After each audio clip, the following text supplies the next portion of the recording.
Hello everyone, my name is Minnie Sethi. I hope you all are staying healthy. Today we are going to talk about Keynesian labor market. Classical model assume competition of labor market, wages and prices are perfectly flexible. That's why they give guarantee of full employment.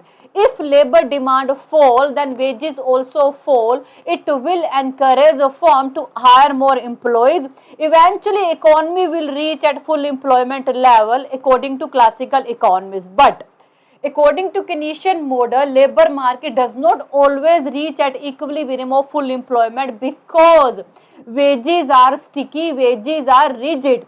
Sticky wages doesn't mean wages are permanently fixed. That means wages do not fall enough to eliminate unemployment during a recession.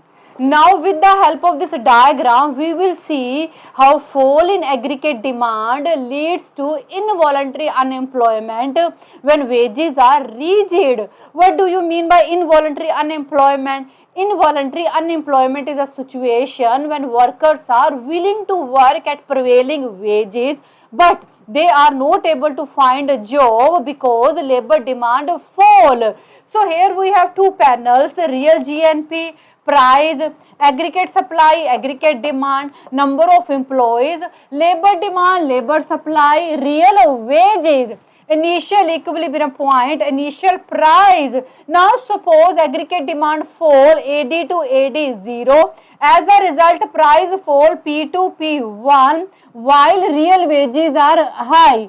Labor supply exceed the labor demand due to high real wages. So here you can see this part represent labor demand, but this part represent labor supply. Labor supply exceed the labor demand. This gap will be called involuntary unemployment. So here you can see how fall in aggregate demand leads to involuntary unemployment when wages are rigid. Key concept in Keynesian labor economics.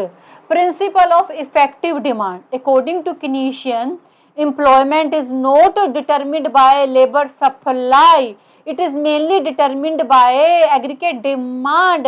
That means a firm will hire employees based on expectation of demand for their goods and services.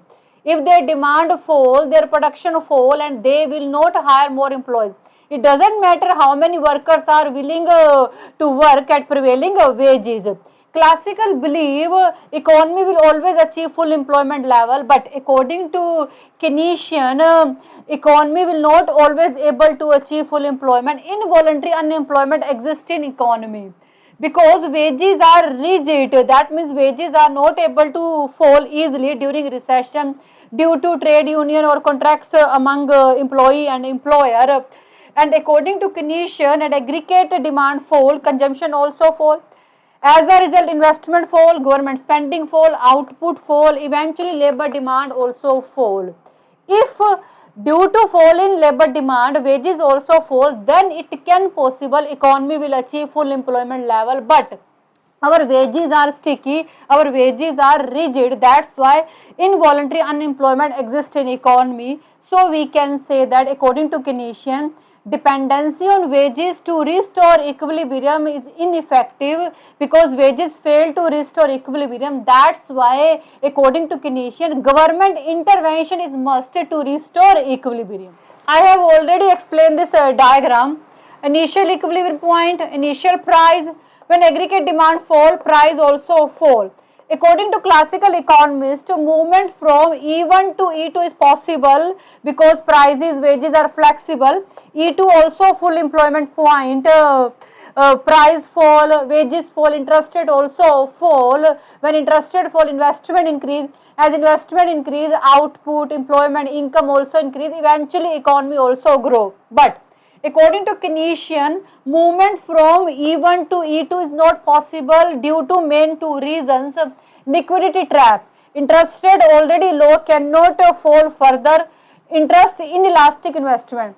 No doubt interest rate fall, but still investors don't want to borrow money from a market because they don't expect increase in demand. So according to Keynesian, movement from E1 to E2 is not possible.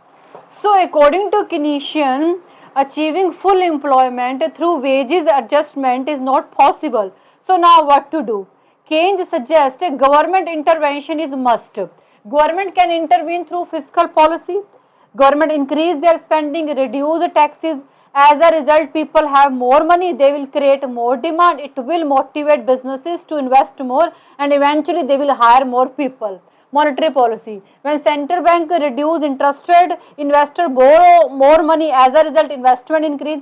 As investment increase, output, employment, income also increase. Some automatic stabilizer like unemployment benefit automatically kick economy during recession. It will increase money flow in economy and prevent bad situation for getting worse. So this is all about today's video. I think you got it, and thank you so much for watching this video. Bye, take care.